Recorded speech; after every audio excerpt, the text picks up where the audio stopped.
Do not adjust your set, but do have a feel and a sniff. Monocle's changed its paper stock and it gives us all a little more depth and definition, a little more colour and shine. And we've gone to Germany, where they seem somewhat more together. This is not something that's just started 3 or 4 months ago. It's not just driven by Brexit. We were looking for an upgrade and we looked at presses in Spain, we looked at France, we looked at Belgium, we looked at a variety of places in Germany. And I think one of the key things we found is that not all markets are created equal. And sadly, I think in the UK, we do not see the same investment, the same passion for paper anymore. That's something where Germany is very different. I mean, Germany has a culture of apprentices and people who really learn their craft and skill, and there's still an investment in great print.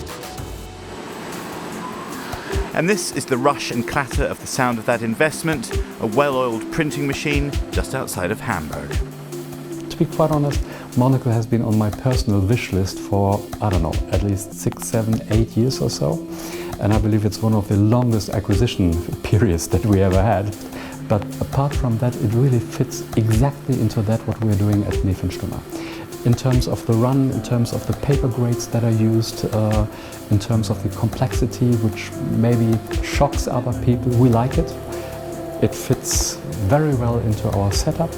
And again, it was on my personal wish list. Back at HQ, editors and art directors inspired by this brave new matte-coated future have been testing new layouts, fresh features, niches into which to lead your interest and your eye. All of the editors were tasked with looking at their pages and thinking how we could add new layers of information, how we could tell stories in a slightly different way. So sometimes it's something as simple as the way that the story gets laid out, just to make you re-engage with the pages in a new way. Other times people have thought up new concepts. So in the culture pages, for example, we were really keen to endorse what we really thought you should be watching, seeing, going out your house to visit. And Chiara, who's the editor of those pages, has done a really great job at making sure that we tell you the things that you should be doing this month, all around the world, whether that's a theatre show or watching a documentary.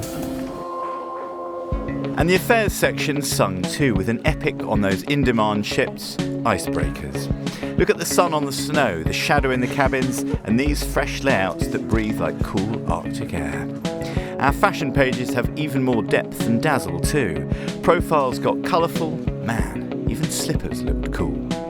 The new design tweaks do a couple of things. It creates a different type of tempo as you go through the magazine. So there is a little bit more white space in parts. I think we've changed things up at the front so we can get more stories in the beginning. And I think we've actually created some more moments of pause in a way that maybe as you go through it, sometimes the magazine can be daunting. It's relentless. There's a lot in there.